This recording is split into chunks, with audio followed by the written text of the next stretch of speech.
Friends, स्वागत है आप सभी का सी बिबिकल आर्ट्स क्लासेस में। आज का वीडियो उन सभी के लिए इम्पॉर्टेंट होगा जो हिंदी में कुछ पढ़कर नहीं जा रहे हैं और पेपर देने जा रहे हैं। तो दोस्तों, आपको एक तरीका बताने वाले हैं, उसे अपना लीजिए, आप हिंदी में पास हो जाएंगे। इस बात की तो पूरी गारंटी कि हिंदी में पास हो जाएंगे। सबसे पहले दोस्तों, आपको ध्यान में रखना है कि आपको यहाँ पे 100 में से 33 नंबर लेकर आना है पासिंग मार्क। अगर आप 33 नंबर लेकर आते हैं तो आप जो है पास हो जाएंगे। अगर आप डर रहे हैं, कुछ पढ़े नहीं हैं, कमज़ोर छात्र जो हैं वो कुछ नहीं पढ़े हैं, तो उन सभी के लिए काफ़ी इम्पॉर्टेंट है।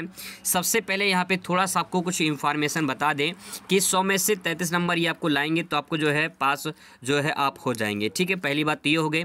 दूसरी बात दोस्तों ये है कि कॉपी में पैसा बांधने से अच्छा है कि कॉपी में कुछ लिख कर आइए। ठीक है, कॉपी में अगर कुछ लिख कर आएंगे तो आपको जो है अच्छे नंबर से पास कर दिया जाएगा। ध्यान रखेंगे, ये आदेश भी हुआ है बोर्ड की तरफ से, सरकार की तरफ से, अगर बच्चा कुछ कॉपी में लिखता है, कुछ मतलब कि उस सब्जेक्ट से संबंधित, तो आपको जो है पास कर दिया जाएगा। लेकिन अगर कॉपी में कुछ नहीं लिखे रहेंगे या फिर कॉपी में पैसा बात कराएंगे तो आपको जो है रिस्क है, बहुत बड़ा रिस्क है। कॉपी में से कोई पैसा निकाल लिया या फिर जो है मतलब पैसा ले लिया और फिर आपको जो है नंबर ना दिया तो दिक्कत हो जाती है। ठीक है, तो इससे अच्छा है कि आप कॉपी में कुछ लिख कर आइए। भीख मांगने से अच्छा है कि या जो है आप अपना हक मांग कर आइए। जो आप कुछ कर कर आएंगे तो कुछ ना कुछ ज़रूर मिल जाएगा। ठीक है, तो दोस्तों सबसे पहली बात यह है कि आप जो है यहाँ पे 33 नंबर के क्वेश्चन ये आपको करना है। दूसरी बात है कि पैसा वगैरह बांधना नहीं है, कुछ कॉपी में लिख कर आना है। दूसरी पॉइंट। तीसरा पॉइंट दोस्तों ये है कि जब पेपर पैटर्न जो आप यहाँ पे सॉल्व करेंगे जब इसको, तो सबसे पहले यहाँ पे देखिए जो है बहुविकल्पी क्वेश्चन आपको यहाँ पे मिलता है। बहुविकल्पी क्वेश्चन में जो भी आपको लगे उस टाइम पे, अगर समझ में ना आए कि क्या करें, क्या सही है, क्या गलत है, तो ऐसे जैसे प्रश्नोत्तर नंबर लिखना। ठीक है, यहाँ पे लिखना कॉपी में अपने प्रश्नोत्तर नंबर। ठीक है, और इसके बाद जो है जो भी मान लीजिए पहले का है तो पहले का कौन सा सही होगा, तो यहाँ पे आप उसको जैसे मान लीजिए पहले का जो है ये सही होगा तो आप उसमें जो है 3 नंबर लिख के उसके आगे सही का निशान लगा देंगे, बस आपका काम हो जाएगा।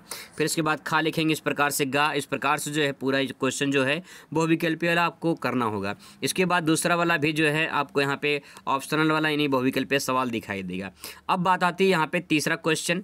तीसरे क्वेश्चन पे यहाँ पे आप गद्यांश से जो है पूछा जाता है। तो यहाँ पे अगर आपसे क्वेश्चन पूछा जाता है यहाँ पे कि निम्नलिखित गद्यांश का संदर्भ देते हुए किसी एक के नीचे दिए हुए प्रश्नों का उत्तर दीजिए। 10 नंबर का प्रश्न होता है, यहाँ से प्रश्न का नंबर जो है आप वहाँ पे उठा सकते हैं। यहाँ पे देखिए कुछ यहाँ पे पैसा इस प्रकार से पैराग्राफ है जो है यहाँ पे दिया रहेगा, और उसके बाद जो है आपको इसमें से जो है सेलेक्ट करके आंसर लिखना होगा।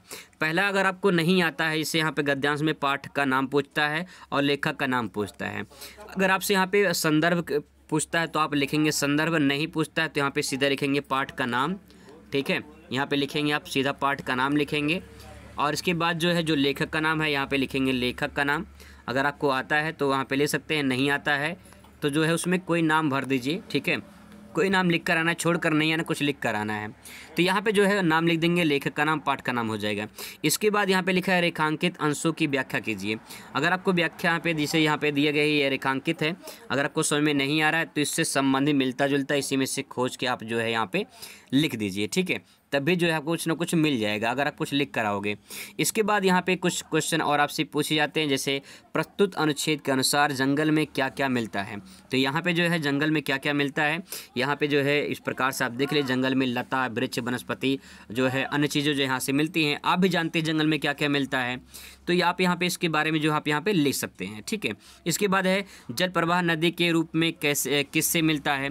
तो जल नदी जो है प्रवाह के रूप में किससे मिलता है, यहाँ पे जो है आप इसमें देखकर छांटकर जो है आप यहाँ पे लिख सकते हो। इसके बारे में जो ये क्वेश्चन हो जाएगा तो इसके बाद जो है आप यहाँ पे नीचे आएंगे, यहाँ पे आपसे पद्यांश के बारे में पूछा जाता है। ठीक है, पद्यांश में भी 10 नंबर का सवाल यहाँ से आपसे पूछा जाएगा। इसमें जो है आपके पाठ का नाम, कवि का नाम पूछा जाएगा। तो अगर आपका पाठ का नाम, कवि का नाम पता है तो लिख दीजिए, नहीं तो कुछ ना कुछ जरूर लिखकर आना है, छोड़ना नहीं है। इसके बाद आपसे यहाँ पे रेखांकित अंश का व्याख्या पूछा जाएगा। रेखांकित अंश की व्याख्या जो पूछा जाएगा, अगर आपको समझ में आता है तो आप इसकी व्याख्या कर दीजिए, नहीं समझ में आता तो इससे मिलता जुलता कुछ हिंदी मिलाकर जो है आप उसमें जो है लिख दीजिए कहानी की तरह। ठीक है, इसके बाद है दोस्तों, ये मैं बात बता रहा हूँ सिर्फ पासिंग मार्क के लिए। अगर आप कुछ लिख कर आते हैं तो पास हो जाएंगे, ये बात इसके लिए है। ठीक है, अगर आप टॉपर बनना चाहते हैं, अच्छा नंबर लाना चाहते हैं, तो ये आप लोग के लिए फार्मूला नहीं है, ये उनके लिए जो बिल्कुल पढ़े नहीं हैं। तो आप ये तरीका अपना सकते हैं, कुछ ना कुछ लिख कर आओगे तो कुछ ना कुछ कॉपी में ज़रूर मिल जाएगा। ठीक है। फिर इसके बाद कुछ सवाल यहाँ पूछते हैं। ये सवाल जो है यहाँ पर जो पूछा गया है इसी से मिलता जुलता शब्द यहाँ पे जो है आप देखकर उसमें आप उसको उतार सकते हैं, लिख सकते हैं, ठीक है। इसके बाद दोस्तों यहाँ पे जो है क्वेश्चन नंबर आपका जो है 5वां पूछा जाएगा। 5वां में जैसे जीवन परिचय आपसे पूछा जाएगा, तो जो आप जीवन परिचय याद किए होंगे उसमें से अगर आपका आ जाता है तो बहुत बढ़िया है, अगर नहीं आता है तो फिर क्या करेंगे, छोड़ कर आएंगे? नहीं, छोड़ना नहीं है। जो जीवन परिचय याद कर गए हैं भैया वही छाप के चले जाओ। अगर 5 नंबर नहीं मिलता है तो 2-3 नंबर तो मिल ही जाएगा, ठीक है।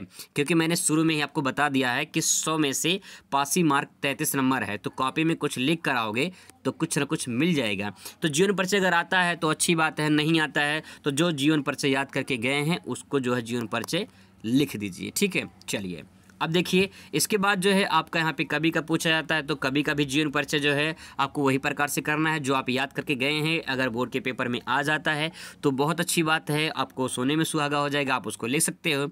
नहीं आता है तो जो अपने मन से याद करके गए हैं उसको छाप कर चले आओ चुप मार के, ठीक है। हल्ला गुल्ला नहीं करना, किसी से बताना नहीं है, बस आप चुप मार के छाप के चले आओ। इसके बाद यहाँ पे कहानी अगर आप पढ़ेंगे, पंचलाइट या फिर बहादुर की कहानी पढ़े होंगे थोड़ा बहुत, तो आप उससे संबंधित जो है कहानी पूरा जो है एक पेज में जो है आराम से लिखकर चले आइए। कुछ ना कुछ पंचलाइट के बारे में थोड़ा सा देख लीजिए कि पंचलाइट का कहानी क्या है, पढ़े होंगे आपने, ठीक है। तो उससे संबंधित जो है आप उसको जो है लिखकर चले आइए। 1 से जो है 1.5 पेज में जो है इसका आंसर देना है, तो आप 1 पेज पक्का लिख कर आइए। इसके बाद यहाँ पे शुरुआत होती है स्वपठित, जो है आपसे कहानी पूछा जाएगा। स्वपठित कहानी में जो भी आपका कहानी होगा उस कहानी में जो है उसको जो है आपको लिखना होगा, ठीक है। आपको जो है 5 नंबर मिलेगा, 80 शब्द में जो है लिखना है, तो 1 पेज कम से कम इसकी कहानी को व्याख्या जो है करनी है। अब इसके बाद जो है क्वेश्चन नंबर आता है 8वां में आपका संस्कृत पूछा जाएगा। यहाँ से देखिए जो है 7 नंबर का सवाल है, तो यहाँ पे जो संस्कृत पूछा जाता है सेम सिचुएशन इसमें भी वही पूछा जाता है कि आपसे जो है इसमें जो है इसकी गद्यांश संदर्भ से अनुवाद करना है, तो इसका जो है संदर्भ लिखना है, इसका हिंदी में अनुवाद करना है। तो हिंदी में अनुवाद अगर आपको आता है तो अच्छी बात है, नहीं आता है तो उससे मिलता जुलता हिंदी जो है, जैसे यहाँ पे लिखा है मालवीय, तो मालवीय जो यहाँ पे हलंत लगा उसको हटा के फिर उसके बाद जो है उसके आगे कर दीजिए, ठीक है। तो आगे मतलब थोड़ा मोड़ा हिंदी का जो है यहाँ पे सेंटेंस जोड़ के आप उसको लिख दीजिए। अगर नहीं आता है तो कॉपी छोड़कर नहीं आना, कुछ ना कुछ लिख कर आना है, ठीक है। इसके बाद यहाँ पे संस्कृत के 2 सवाल पूछे जाते हैं। सवाल अगर आपको आता है तो यहाँ पे देखिए कैसे क्या करना है। यहाँ तक देखिए संस्कृत जो ये लिखा गया सेंटेंस, यहाँ पे इतना तो आपको लिखना ही लिखना है। उत्तर में ये जो के संति लिखा है, के की जगह पे सेंटेंस अलग होगा, तो अगर के जगह पे आपको याद है तो अच्छी बात है, नहीं याद है तो इसमें से जो है सेंटेंस को बदल करके जो है आप यहाँ पे के हटाकर दूसरा कुछ लिख दीजिए, चल जाएगा, ठीक है। सेंटेंस कमाल का पूरा हो जाएगा। इसके बाद दूसरे में भी करना है, दूसरे में करना है यहाँ पे किम ये है ये हटाना है, बाकी धनम सर्वम प्रधानम जो है ये जो है आपका सेम रहेगा। तो यहाँ पे किम की जगह पे दूसरा कुछ लिखना है, ठीक है। आगे यहाँ पे देखिए केन की जगह पे लिखना है, यहाँ पे कस्य की जगह पे लिखना है, बाकी सब लगभग वही रहता है, बस एक अक्षर जो है हटाना है, उसकी जगह पे दूसरा कुछ लिखना है। तो यहाँ पे अगर आपको आता है तो लिख दीजिए, नहीं आता तो कुछ ना कुछ जरूर लिख कर आना है उसके जगह पे संस्कृत से संबंधित। इसके बाद दोस्तों यहाँ पे जो है जो है रस के बारे में पूछा जाएगा। इसमें से कोई एक रस याद कर लीजिए, अगर वो आ जाता है तो बहुत अच्छी बात है, नहीं आता तो एक रस लिख कर आएंगे, उसका उदाहरण लिख कर आएंगे, ठीक है। ऐसे अलंकार में एक अलंकार जो है इसमें से जो आप याद कर गए हैं, अगर आपको वो आता है तो आप लिख दीजिए, नहीं आता तो जो आप याद करके गए हैं उसको लिख कर चले आइए, ठीक है। चुप मार के चलिए, हल्ला गुल्ला नहीं करना किसी से, आराम से जो है शांतिपूर्वक काम करना है। इसके बाद जो है आपको निबंध लिखना है, ठीक है। निबंध में 2 + 7 यानी 9 नंबर का निबंध होगा। निबंध जो है लास्ट में लिखिए, बना कर लिखते रहिए। बेरोजगारी है, इसके बाद जो है सर्वधर्म स्वभाव है, इसको मतलब ये तो नहीं आता आपको, या फिर किसी कवि तुलसीदास या फिर जो है किसी लेखक के बारे में आपसे पूछा जाता है, तो जो है आप इसमें से एक पूरी जो है निबंध जो है 3 से 4 पेज में जो है निबंध लिखना होता है। तो 3 से 4 पेज में निबंध लिखने के लिए लास्ट में लिखेंगे तो बना के अपना जो है पूरी कहानी गाथा उसमें लिख दीजिए, ठीक है। इसके बाद दोस्तों आपको यहाँ पे संस्कृत में आता है। संस्कृत में जो है इसमें ऑप्शन दिया रहता है, तो अगर आपको आता है तो अच्छी बात है, नहीं आता तो उसमें आपको एक टिक करना ही पड़ेगा, ठीक है। इसमें जो है आपको जो भी रहेगा एक टिक करना पड़ेगा। इसके बाद ऐसे ही ये जो है क्वेश्चन रहेगा। इसके बाद जो है यहाँ पे समास का भी रहेगा, इसमें से जो भी आपको ऑप्शन आता है उसमें टिक करना रहेगा, ठीक है। इसके बाद दोस्तों यहाँ पे सॉरी फॉर दैट, यहाँ पे टिक नहीं करना रहेगा। इसमें जो है कह रहा है कि एक का समास से विग्रह कीजिए, तो उसमें से जो है एक का समास से विग्रह करना है।